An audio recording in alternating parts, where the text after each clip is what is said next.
ছাত্ৰ ছাত্ৰীসকল তোমালোকক আজি দ্বিঘাত সমীকৰণৰ পাঠটি পঢ়োৱা হ'ব। এই পাঠটিত আগৰ ভিডিঅ'ত মই বৰ্গ সম্পূৰণ পদ্ধতিত কেনেকৈ সমাধান কৰিব পাৰি দ্বিঘাত সমীকৰণবিলাক সেয়া বুজাই দিছিলোঁ। আজি দ্বিঘাত সমীকৰণবিলাক সূত্ৰৰ সহায়ত কেনেকৈ মূলবিলাক ওলাব পাৰি তাৰ বিষয়ে তোমালোকক বুজাই দিম আৰু কেইটামান অংক 4.3 অনুসৰি কৰাই দিম। তোমালোকে ভিডিঅ'টো সম্পূৰ্ণ চাবা, ভিডিঅ'টো লাইক কৰিবা, শ্বেয়াৰ কৰিবা আৰু চেনেলটো ছাবস্ক্ৰাইব কৰিবা। এতিয়া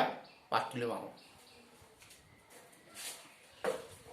ইয়াত দ্বিঘাত সূত্ৰ মই দিছোঁ, দ্বিঘাত সূত্ৰ প্ৰয়োগ কৰি এইকেইটা সমাধান কৰিব। x² + 4x + 1 0 আৰু x + 1/2 আৰু 2x² - 7 + 3 0। এই অংককেইটা তোমালোকৰ অনুসৰি 4.3 আছে, অনুসৰি 4.3 পাবা। এতিয়া এই সূত্ৰকেইটা প্ৰমাণ কৰোঁতে সূত্ৰকেইটা আমি অংককেইটা আমি 20 ওলাওঁতে বা সমাধান কৰোঁতে আমাক এটা দ্বিঘাত সূত্ৰ লাগিব। এই সূত্ৰটো তোমালোকে দ্বিঘাত সমীকৰণৰ ষ্টেণ্ডাৰ্ড ফৰ্মটো জানা, ax² + bx + 0 এইটো ষ্টেণ্ডাৰ্ড ফৰ্ম। এইটো সমাধান কৰিলেহে আমি সূত্ৰটো পাম। সূত্ৰটো কেনেকৈ পায় প্ৰথমতে মই বুজাই দিছোঁ। তোমালোকে চোৱা যে ষ্টেণ্ডাৰ্ড ফৰ্মটো হ'ল আমাৰ এইটো ax² bx + c = 0, a not 0। এতিয়া প্ৰথম এইটো মই পূৰ্ণ বৰ্গীকৰণ বা বৰ্গ সম্পূৰণ পদ্ধতি কৰাই দিম আৰু এইটো কৰাৰ লগে লগে তোমালোকে ইয়াৰ আগৰ ভিডিঅ'ত কৰা বৰ্গ যিবিলাক মই সম্পূৰণ পদ্ধতিত সমাধান কৰিছিলোঁ দ্বিঘাত সমীকৰণবিলাক সেইটো ইয়াত ক্লিয়াৰ হৈ যাব। তোমাৰ চাবা একেই ধৰণৰ ax² bx + c তুমি ৰাইট চাইডে লৈ যোৱা -c। তাৰপিছত যিহেতু ax² এই পদটো চাবা ax² আছে,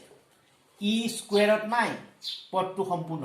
ইয়াক যদি a এটাই পূৰণ কৰি কি হয় a² হ'ব আৰু এইটো x² আছেই, তেতিয়াহ'লে এইটো প্ৰথম পদটো আমি ax² স্কুৱেৰ কৰি ল'ব পাৰিম, স্কুৱেৰ কৰি ল'ব পাৰিম। সেইকাৰণে আমি a ৰে চবকে পূৰণ কৰি দিলোঁ, a ৰে পূৰণ কৰি কি হ'ব a² হ'ব,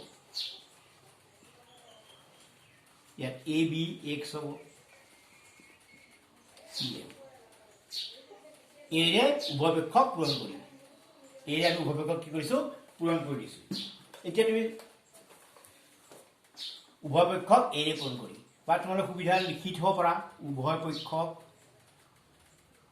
উভয় শৰ্ত লিখি দিছোঁ, উভয় পক্ষক a ৰে পূৰণ কৰিম, উভয় পক্ষক a ৰে পূৰণ কৰিম। এতিয়া a ৰে পূৰণ কৰাৰ পিছত মই কৈছোঁ এই দুটা পদ থাকিল, এই পদটো আমি কি সূত্ৰ কৰিব a + b হোল স্কুৱেৰটো পেলাই দিয়া, গতিকে ইয়াত স্কুৱেৰ হৈয়ে আছে, এয়া এইটো a হ'ল x² প্লাছ এইটো ফৰ্মুলাৰ পৰা 2টো আহিব দেই, ফৰ্মুলা 2 a মানে কি হ'ব x হ'ব, ইয়াত এই bটো আছে নহয়, bটো দি দিলা। কিন্তু ইয়াত আছে abx, মই 2ৰে পূৰণ কৰিছিলোঁ, 2 এটাই তোমালোকে হৰণ কৰি দিবা। এতিয়া এই 2টো কটা কাটি যাব, আমাৰ axb এয়া axb থাকি যাব, অসুবিধা কৰা প্লাছ b/2 হোল স্কুৱেৰ, ইয়াত -c/a। এতিয়া এই ইয়াৰ আগৰ ৰাখিলে আমাৰ abx আছে, ইয়াৰ লগত আমি অতিৰিক্ত যোগ কৰিলোঁ b/2 হোল স্কুৱেৰ, এই পদটো মই যোগ কৰিলোঁ, বেছিকৈ হ'ল, সেইকাৰণে ৰাইট চাইডে সদায় মনত ৰাখিবা। এইটো আগৰ ভিডিঅ'ত কৰি দিয়া আছিল, তোমালোকক বুজাই দিয়া আছে আগৰ পাঠটি, এইটো হোল স্কুৱেৰ, এইটো যোগ আছে, এইখিনি কথা ঠিক এইফালে ৰাইট চাইডে একেধৰণে লিখি দিবা +b²। তেতিয়া তোমালোকে এইটো সূত্ৰ কৰি দিব, a মানে ax, b মানে হ'ব b/2, চোৱা b/2 এইটো তোমাৰ হোল স্কুৱেৰ সূত্ৰ পৰিব, এইখিনি a + b হোল স্কুৱেৰটো পৰিব। ইয়াত তুমি চোৱা এতিয়া ca, ইয়াত b² থাকিল, স্কুৱেৰ কৰিলে ইয়াত থাকিল 4, 2 4, এতিয়া ax হোল স্কুৱেৰ, ইয়াত লসাগু 4 হ'ব, 4 ইয়াত মাইনাছ কি হ'ব 4 হা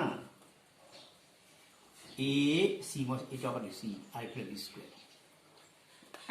এতিয়া ইয়াৰ বৰ্গমূল লোৱা ax b by 2 এই বৰ্গমূল লোৱা প্লাস মাইনাস চিন দিব লাগিব 4 বৰ্গমূল কি 2 হ'ব আৰু এইটো ৰুট ওভাৰ কি হ'ব কৰিব নোৱাৰি b স্কয়াৰটো আগত লিখা প্লাসটো আগত লিখা মাইনাসটো তুমি পিছফালে লৈ যোৱা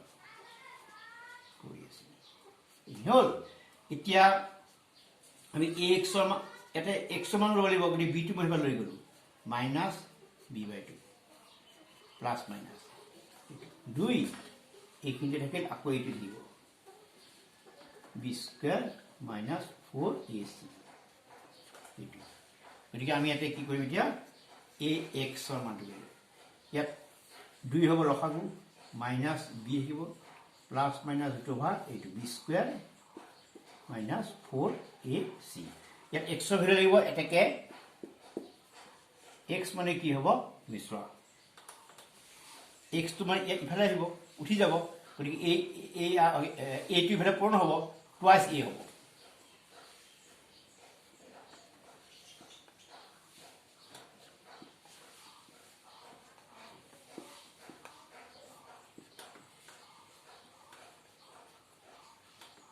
এইটো সব এইটো সূত্ৰ আৰু ইয়াক যদি সমাধান কৰিব দিয়ে x square bx plus standard ফৰ্মটো সমাধান কৰিবলৈ এই উত্তৰ দুটা হ'ব এটা এটা তুমি পজিটিভ লিখিবা এটা নেগেটিভ লিখিবা আৰু এতিয়া আমি যেটো পালো এইটোৰ সূত্ৰ বুলি কয় দিঘাত এইটোৰ সূত্ৰ বুলি কব এইটো সূত্ৰ হ'ব এটা কাৰ সূত্ৰ হ'ব স্ট্যান্ডাৰ্ড ফৰ্মটো আছিল আমাৰ ax square bx plus c equal 0 a not 0 ইয়াৰ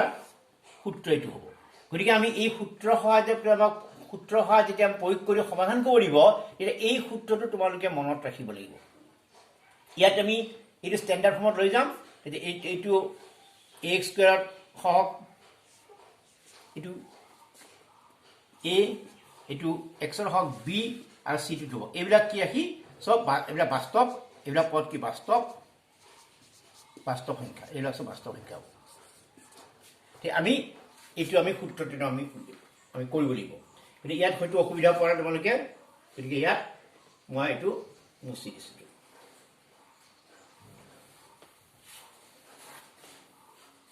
গতিকে প্ৰথম এটা অংক কৰি দিছে চোৱা এইটো অংক চোৱা এক নম্বৰ অংক চোৱা এক নম্বৰটো চোৱা কি আছে সলিউশন 1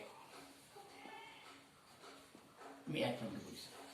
ইয়াত দিয়া আছে x square plus 4x plus 1 is equal to 0 এই সমীকৰণটো আমাৰ স্ট্যান্ডার্ড ফর্মত আছে না চাই যাব আছে কিন্তু ইমানক মই লিখিলো ইমানক মই কাৰ লগত তুলনা কৰিম এইটো হল স্ট্যান্ডাৰ্ড ফৰ্ম ইমানক a x square bx plus c is equal to 0 ইমানৰ লগত তুলনা কৰিলে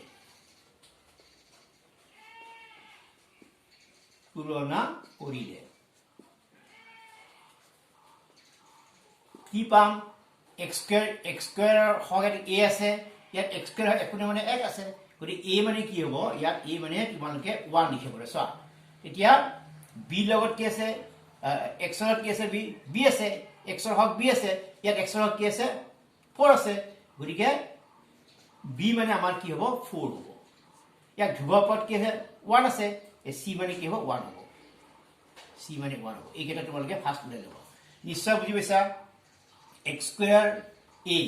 ইয়াত x স্কয়াৰ আগত কি আছে 1 এটা আছে গতিকে a মানে 1 হ'ব ইয়াত x ৰ b আছে ইয়াত x ৰ কি আছে 4 গতিকে b মানে কি হ'ব 4 হ'ব আৰু c মানে 1 হ'ব এটা আমি সূত্ৰটো তোমালোকে লিখি লবা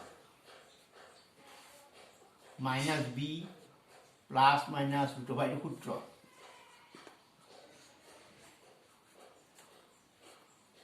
তো আছে এইটো সূত্ৰ আমাৰ সূত্ৰ লিখি লোৱাৰ পিছত আমি মানকেইটা বহাই যাম এতিয়া মাইনাস b ভ্যালু কিমান দিয়া আছে 4 আহিব বি ভ্যালু 4 4 তুমি স্কয়ার কৰিব লাগিব এ ভ্যালু কিমান দি আছে 1 1 বহাই দিয়া আৰু ইয়াতে সি মানে 1 1 মই পূৰণ কৰিলো 1 মান আৰু 2 * 1 কি আমাৰ এ মানে 1 1 লিখিলো তে এইখিতে তোমালোকৰ 2 গুণ 2 হৈ গ'ল ইয়াত -4 প্লাস মাইনাস √16 হা ইয়াত কি গ'ল 4 এতিয়া অংকটো কৰোঁতে আমি কি গম পালো যে ইয়াত 4 প্লাস মাইনাস ইয়াত আমাৰ কি হ'ব 12 হ'ল 16 পাছে 12 এতিয়া বৰ্গমূল নহয় গতিকে বৰ্গমূল নহলেও আমি অলপ বৰ্গমূলটো এনেকৈ কৰি ল'ব অলপ কৰি ল'ব পাৰোঁ এইখিনি কৰিলো এইখিনি কৰিছে বাৰু 12 12 ফেক্টৰছ কৰি দিব 2 4 গুণ 2 ৰে কৰিবা 2 4 গুণ 12 আৰ 2 3 গতিকে তোমালোকে এটা 4 গুণ 12 এইটো স্কয়াৰ কৰিব পাৰিবা 2 স্কয়াৰ * 3 গতিকে ইয়াত যেটা স্কয়াৰ হ'ব বাহিৰ তুলি আহিব যদি আমাৰ এটি যদি √ওভাৰ চিন হয় এনেকৈ ধৰা এটি √ওভাৰ চিন হ'ল তেতিয়া আমাৰ 2 টো বাহিৰ তুলি আহিব 2 √ওভাৰ 3 গতিকে কোড পালে কোড পালা তোমালোকে মই ইয়াত বুজাই দিছো এটা তুমি ইয়াত কি কৰিবা দিয়া এনেকৈ লিখি দিয়া এই সিস্টেম 2 √ওভাৰ 3 তলত 2 থাকিব এতিয়া দেখা পালা যে ইয়াত 2 এটা কমন আহিব ওপৰত চোৱা 2 কমন আহিব গতিকে আমি 2 এটা কমন লৈ আহিলো ইয়াত 2 গুণ কি হ'ব 4 প্লাস মাইনাস এই টু আহি গ'ল কমন আহি গ'ল গতিকে আমাৰ এই 2 টি কাটা কাটি যাব থাকিল আমাৰ কিমান আমি x মানে কি পালো এইটো x লিখি দিয়া x মানে এইটো পালো এইটো নালাগে -2 প্লাস মাইনাস √3 গতিকে তোমালোকে কি পালা -2 প্লাস মাইনাস √3 ইয়াত দুটা আছে এটাকে নিৰ্ণয় সমাধান সমাধান লিখিব পাৰা 20 লিখিব পাৰা নিৰ্ণয় সমাধান এটা হ'ব -2 প্লাসত লিখিবা √3 আৰু এটা মাইনাসত লিখিবা -√3 ইয়াতে আমাৰ অংকটো হ'ল গতিকে তোমালোকে এতিয়া অংকটো ভালকৈ চোৱা এইখিনি নিশ্চয় বুজি আৰু এটা কথা মন কৰিবা চোৱা ইয়াত ভেৰিয়েবল x আছে চলক x আছে কিবা কাৰণে যদি y হয় তেতিয়া তোমালোকে সূত্ৰটো x লিখিবা তেতিয়া ইয়াত কিন্তু y লিখিব দিব এটো ভুল না যাবা ইয়াতে ধৰে y² + 4y + 1 আছে সেই ক্ষেত্ৰত এটা x টো তুমি সূত্ৰটো লিখিলা আমি সূত্ৰটো একচুয়ালি সূত্ৰটো তোমালোকে পৰীক্ষাত অংকটো কৰি দিয়া ডাইৰেক্ট বহাই দিলেও হ'ব আৰু সূত্ৰটো লিখিতে সদায় তোমালোকে সদায় এনেকৈ ব্ৰেকেট চিন ব্যৱহাৰ কৰি থাকা এইটো সূত্ৰটো এইটো সূত্ৰ সবতে লাগিব দিয়া এতিয়া আমি যদি চলকটো বদলি যায় কিবা কাৰণে y থাকে তেনেকৈ y আৰম্ভ কৰিবা যেটো চলকটো x আছে ইয়াতে x দিবা এইটো x দিবা এটা হ'ব তেনেকৈ হ'ব তেতিয়া x ভ্যালু ওলাব এইটো ভুল নকৰিবা নিৰ্ণয় সমাধান হ'ল এতিয়া আমি নেক্সট এটা অংক আৰু চাম গতিকে নেক্সট আৰু এটা অংক চাম এতিয়া ধৰা মই 2 নম্বৰ অংকটো চাবা সলিউশন 2 মই প্ৰশ্ন লিখি দিছো দিয়া আছে x + 1/x 2 দিয়া আছে 2 ইয়াত তুমি স্ট্যান্ডার্ড ফর্মত আমাৰ নিব লাগিব গতিকে আমি x টো লখাগু লবা x কি হ'ব x² হ'ব +1 = 2s এতিয়া তোমালোকে কি কৰা ক্ৰস পন কৰি দিয়া x² 1 ইটো ৰিপন কৰিব 2x গতিকে তুমি ইফালে লৈ আহা এইটো প্লাস আছে -2x প্লাস তুমি ইফালে 1 = 0 মই ইয়াত মই ডাইৰেক্ট লিখি দিওঁ আৰু তুলনা কৰা তোমালোকে বুজাই দিছো মই ইয়াত ডাইৰেক্ট লিখি দিওঁ ইয়াত a মানে কি হ'ব 1 b মানে কি হ'ব -2 c মানে কি হ'ব 1 এতিয়া চোৱা ডাইৰেক্ট তুমি যদি x আছে গতিকে অসুবিধা নাই x = সূত্ৰটো লিখি দিব পাৰা -b + -b² -4ac/12c তো লিখি দাও এই মানটো বহাই দিবা b ঠাইত কি আছে -d এবাৰ কিন্তু সাৱধান হ'ব b ঠাইত -2 আছে এই মাইনাস চিনটো কিন্তু থাকিবই এটো সূত্ৰত মাইনাস আছে ব্ৰেকেটত ব্যৱহাৰ কৰিবা -2 এইটো কথা নাপাহৰিবা প্লাছ মাইনাছ বি মানে একচুৱেলি -2 হোল স্কুৱেৰ তাৰপিছত 4 এই মানে তোমাৰ কি আছে 1 এইটো মানে 1 ডট পূৰণ দিছোঁ বা ক্ৰছ পূৰণ দিব পাৰা কথা নাই আৰু তলত কি আছে 2 ইয়াত তুমি যে পালা মাইনাছ হ'লে প্লাছ হ'ব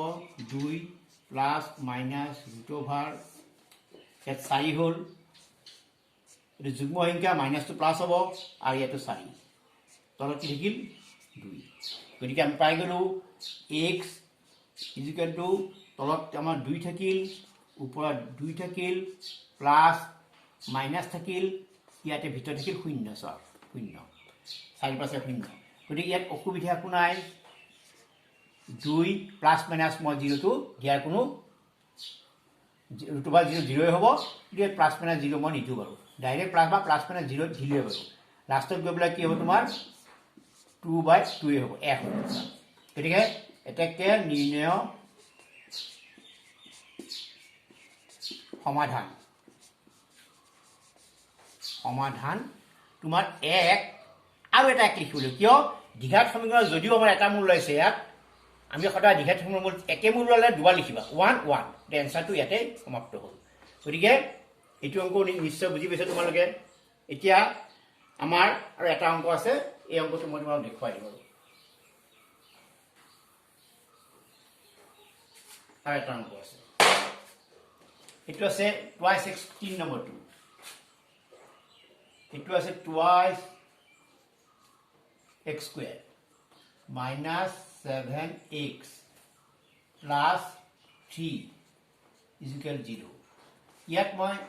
এনেকে ডাইৰেক্ট লিখি দিয়া ইয়াত a মানে 2 b মানে -7 নিশ্চয় বুজি পাইছা আৰু c মানে হ'ব 3 এটা সূত্ৰ প্ৰয়োগ কৰিলে x লিখিবা এইটো সূত্ৰটো লিখি ল'বা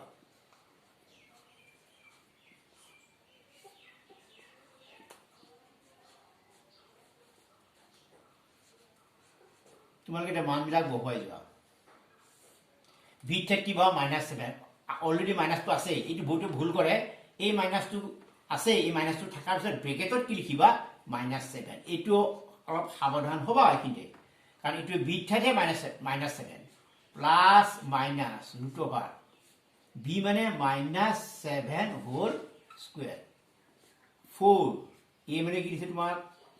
a মানে দি আছে 2 এই 2 বহালে ইয়াতে b মানে কি দি আছে c মানে কি দি আছে 3 বহালা চিটা 3 বহালিবা 2 পূৰণ আকৌ 8 ঠাইত 2 ইয়াত 2 গুণ 4 ইয়াত -7 আছে প্লাছ হ'ব +7 প্লাছ মাইনাছ ৰুট অভাৰ 49 চোৱা 97 এতিয়া ইয়াতে 24 হ'ব 3 6 6 4 24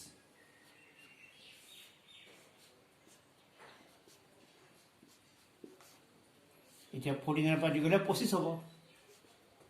25 ইয়াত বৰ্গমূল হয় ইয়াত বৰ্গমূলটো হ'ব এটা 25 বৰ্গমূল 5 গতিকে এতিয়া অংকটো আমাৰ x-ত এবাৰ লিখিবা প্লাছত লিখি দিবা x এবাৰ প্লাছত লিখিলা প্লাছ হা তেতিয়া এটা হৈ গ'ল 12 তলত 4 আমাৰ 3 হৈ গ'ল আৰু এবাৰ মাইনাছত লিখা 4 7 মাইনাছ কি লিখিব 5 লিখিলা ওপৰত থাকিল 2 তলত হ'ল 4 গতিকে হাফ হ'ব এইটো হাফ গতিকে আমাৰ উত্তৰ কি হ'ব 3 আৰু হাফ এটাকে নিৰ্ণয় 20 বা মূল লিখিছে মূলে লিখি দিলোঁ মূল কিমান হ'ব 3 আৰু হাফ এইটো এনসাৰ গতিকে